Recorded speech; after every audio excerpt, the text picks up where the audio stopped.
আজকে প্রথমবার যাচ্ছি সাগরিকা রিসোর্টে। খুবই এক্সাইটেড, দেখতে কেমন লাগবে আমিও দেখব, আপনাদেরকেও ঘুরে ঘুরে দেখাবো। অনেক দিনের ইচ্ছা এই রিসোর্টে যাব, তো আজকে ফাইনালি সবাই মিলে সাগরিকা রিসোর্টে যাচ্ছি। ভিডিওটা স্কিপ না করে পুরো ভিডিও দেখে নেবেন। তো চলুন ভিডিওটা প্রথম থেকে শুরু করা যাক। আসসালামু আলাইকুম, সবাই কেমন আছেন? আশা করছি আল্লাহর রহমতে সবাই ভালো আছেন। আলহামদুলিল্লাহ, আমরাও ভালো আছি। আজকে তো বেশ ভালো, কারণ ঘুরতে যাচ্ছি। ঘুরতে গেলে তো সবারই ভালো লাগে, বিশেষ করে আমার তো খুব ভালো লাগে। আর বাচ্চারাও নাম শুনে মহা খুশি, তারা তো সেখানে যাবে। রাস্তাঘাট দেখতে দেখতে চলে যাচ্ছি। আমি একা যাচ্ছি না, সাথে আরও অনেকেই যাচ্ছে। আমি, আমার ছোটো বোন, আমার মেজো ভাইয়ের বউ, তার শালি, আর সাথে তো বাচ্চা কাচ্চাও আছে। তো দেখো, কথা বলতে বলতে রিসোর্টের কাছাকাছি চলে এসেছি। মাশাল্লাহ, ঢুকতেই দেখলাম খুবই সুন্দর। বিসমিল্লাহ বলে ঢুকে গেলাম। এখন গাড়িটা সাইডে রেখে চারিপাশ দেখতে শুরু করে দিব। ইচ্ছা তো ছিল রিসোর্টে যাওয়ার, কিন্তু আজকে শুধু রিসোর্টে গেছি না, আজকে অন্য একটা বাড়িতেও গিয়েছিলাম, একটা কুটুম বাড়িতে। তো তাদের বাড়ির একেবারে পাশে এই রিসোর্টটা। যখন শুনলাম তাদের বাড়ির পাশে এই রিসোর্টটা, তো ভাবলাম রিসোর্টটাও ঘুরে আসবো। আপনারা দেখতে থাকুন, আমি আমার পুরনো রিকোয়েস্টটা করে নেই। আমার আজকের ভিডিওটা যদি ভালো লেগে যায়, প্লিজ একটি লাইক দিতে ভুলবেন না। আর আপনি যদি আমার চ্যানেলে নতুন হয়ে থাকেন, আপনি চাইলে আমার চ্যানেলটাকে সাবস্ক্রাইব করে নিতে পারেন। আর ফেসবুক থেকে দেখে থাকলে ফলো দিয়ে দেবেন। আপনি যদি এই কাজটি অলরেডি করে থাকেন, আপনাকে অসংখ্য ধন্যবাদ। আর বাচ্চাদের তো কোনো পাত্তাই পাচ্ছিলাম না, তারা ঢুকেই তো দৌড়াদৌড়ি হাঁটাহাঁটি শুরু করে দিয়েছে। আমার বোনের দুজন আর আমার দুটো বাচ্চা, তারা তো সবাই একসাথে খেলা করছে। তারা তো দেখেই অবাক, কোনটা রেখে কোনটা দেখবো। পুরো রিসোর্টটা সবাই মিলে ঘুরে ঘুরে দেখলাম আর ফটোশ্যুট করলাম। বাচ্চাদের হাসি খুশি দৌড়াদৌড়ি দেখে ছোটোবেলার কথা মনে পড়ে গেল। ছোটোবেলা মনে হতো বড় হলে বুঝি সব কিছু সহজ হয়ে যাবে, জীবনটা নিজের মতো করে সাজিয়ে নেব। কিন্তু বড় হয়ে বুঝলাম ছোটোবেলার মতো নিঃস্বার্থ সুখ আর কোথাও নেই।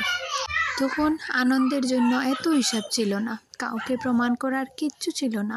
একটা ছোট্ট খেলনা পেলেই পৃথিবীটা রঙিন হয়ে উঠত, একটু বকা পেলেই মন খারাপ হতো, আবার মিনিটেই সব ভুলে দৌড়ে খেলতে চলে যেতাম। ভুলে যাওয়ার সেই ক্ষমতা, সেই নির্ভেজাল মন আজ টাকার জন্য পাওয়া যায় না।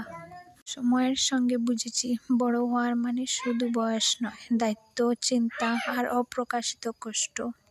ছোটবেলার বন্ধুত্বগুলো ছিল মন থেকে, আজ বন্ধুত্বের সুবিধা অসুবিধার হিসাব ঢুকে গেছে। যে মাঠ এক সময় ছিল আনন্দের ঠিকানা, আজ তা বদলে গেছে কাজের চাপে আর ক্লান্তের পাহাড়ে। তখন যা চাইতাম সহজেই মিলত, আর এখন উল্টো। বড় হতে হতে বুঝেছি, মানুষের মন যত বড় হয়, আনন্দের জায়গাটা তত ছোট হতে থাকে। আজ আমরা টাকা উপার্জন করি, কিন্তু সেই অমূল্য সময়টা আর ফিরে পাওয়া যায় না, যেটাকে অবহেলা করে বড় হয়েছি। শৈশবে সেই হাসি আজও হৃদয়ের গভীরে বাজে, কিন্তু জীবনের বোঝা তাকে বাইরে আসতে দেয় না। তো যাই হোক, রিসোর্ট দেখতে দেখতে আপনাদের সাথে অনেক গল্প করলাম। সাগরিকা রিসোর্টটা সত্যি অনেক সুন্দর, যেমনটা শুনেছি তেমনটাই। কিন্তু পুরো রিসোর্ট ঘুরে দেখতে আর ছবি তুলতে ব্যস্ত ছিলাম। আপনাদেরকে যে পুরো রিসোর্টটা ভিডিও করে দেখাবো সেটা ভুলে গিয়েছি। তবে মাঝে মাঝে যেটুকু ভিডিও করেছি সেটুকুই আপনাদের সাথে শেয়ার করছি। পুরো রিসোর্ট দেখালে ভালো হতো, তবে ভুলে গিয়েছিলাম। যেই দিকেই তাকাচ্ছি সেই দিকেই দু চোখ চলে যাচ্ছে। মানে খুবই সুন্দর এই রিসোর্টটা। এই রিসোর্টটা হচ্ছে, সবাই তো চিনেন, নতুন করে আর কাউকে বলতে হবে না, সবাই হয়তো গিয়েছেন। আমি এই প্রথম গিয়েছি, তাই আপনাদের সাথেও শেয়ার করলাম। সেখানে খেয়েছিলাম চিকেন বিরিয়ানি, তারপর আসার সময় দাবাতে ঢুকে লাচি, তারপরে রুটি তরকা এইসব খেয়েছি। দেখেন বাচ্চারা সেখানে বসে ওয়েট করতে পারছে না, তারা অপেক্ষা করছে কখন আসবে, তারা খাবে। আর সেখান থেকে বাড়িতে আনার জন্য চিকেন বিরিয়ানি নিয়েছি। আমার ছোট বোনের ছেলে, সে এত চঞ্চল, তার মাকেও খেতে দিচ্ছে না। সে তার মার কুল ছাড়া আর কিছুই বুঝে না। তাকে নিয়ে বাইরে চলাফেরা অনেক কষ্ট হয়ে যায়, তাই আমার ছোট বোন কোথাও যাওয়ার জন্য রাজি হয় না। বাড়িতে থাকলে সে এরকম করে না, তার বাবা, বড় চাচি সবার কুলে যায়, কিন্তু আমাদেরকে একটু চিনে না সে। পুরো রিসোর্ট ঘোরা শেষ, সেখান থেকে বিদায় নিয়ে নিচ্ছি, তারই সাথে আপনাদের কাছ থেকেও বিদায় নিয়ে নিচ্ছি। সবাই ভালো থাকবেন, সুস্থ থাকবেন। আল্লাহ হাফিজ। আসসালামু আলাইকুম।